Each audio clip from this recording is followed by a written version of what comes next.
far from me.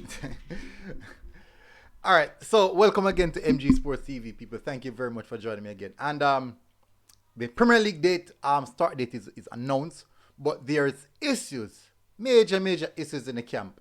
We're gonna get into the details of these people, so please, guys, smash that like button and most definitely hit that subscribe button as I debunk some of these issues that they will be facing. Lenny Hyde, this express his displeasure in the statements that has been made by the PFJL. Definitely, and Mr. Chris Williams has said, hey, listen, man, we need to come to an understanding and know what is really happening. So I'm going to debunk both of them, both of the statement people. So most definitely, we're going to get into that. So guys, as I said, please smash the like button and most definitely hit that subscriber button. So let's get straight into it. So the start date for the Premier League is the start date for the Jamaica Premier League is the 23rd of October. That's quite close to the start date of the female Premier League, which is good, as I said, mentioned earlier in regards to the female Premier League. So they're pushing towards the 23rd of October as the start date. I personally think that is a bit way off the mark. It's too late. You can't end the season in July and you're starting the Premier League in October. That's too much time period. That's too much of a lull.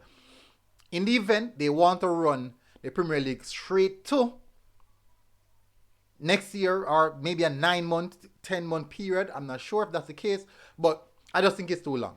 All right, and then now we have the World Cup in the middle of it. So, anyways, let's get straight into what I'm talking about. So, the PFJL, they insist that the league is not ready for more teams. That's what they insist. They insist that the league is too close. The money is too stretched.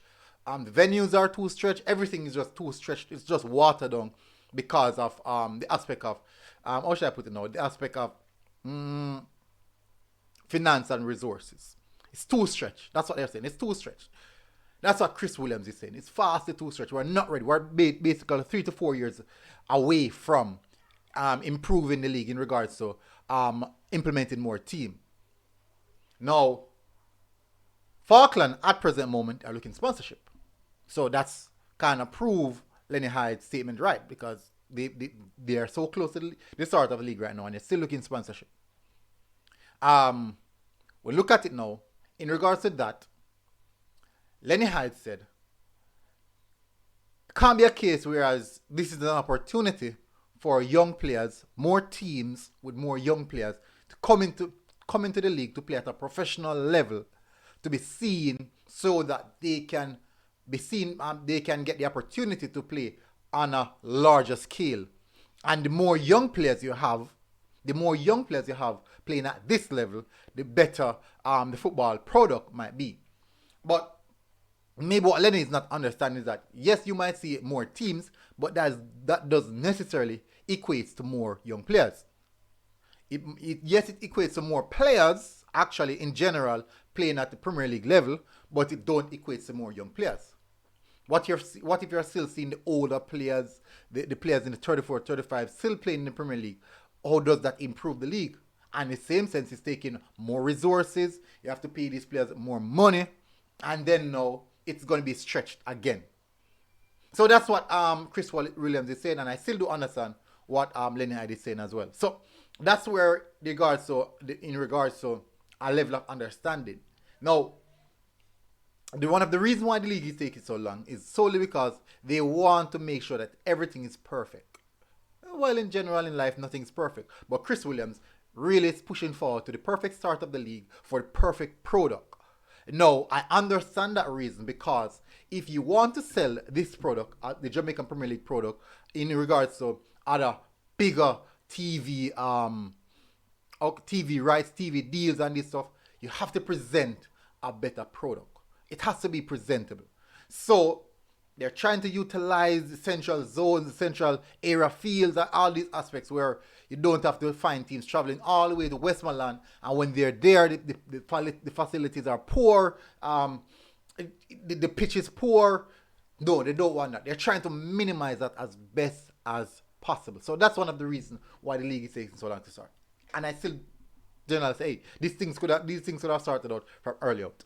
I'm not sure if they are allowing time, giving the other teams, the new coming teams, allowance to get themselves together in regards to player recruitment, sponsorship, and even your present team in the league right now who are doing that, looking sponsorship, doing player recruitment, keeping these open day trials and these things. So these are the aspects surrounding the Jamaica Premier League at present moment. So that's one of the reasons why it takes so long to start back. And also, those are the conflicts, the internal conflicts that are happening at present moment. Will these conflicts be solved? I'm not sure, because both parties have a good point. The more players at the top, more players playing at the top tier level, the more opportunity of players be seen. All of these factors will be seen. All of them. But definitely, this is one to look out for, people. So as soon as I get more updates, I'll give you guys more updates. So as I stated, the Premier League, the Jamaica Premier League, is looking to start back on the 23rd of October, which is something that I'm very excited to see going forward. And I think that is it. Bless up, people. Thank you very much for tuning in. Guys, please do remember to like the video. Share the content if you do. If you think anyone will like it, share it. But I'll see you guys again. Like, share, subscribe. We're out. Boom.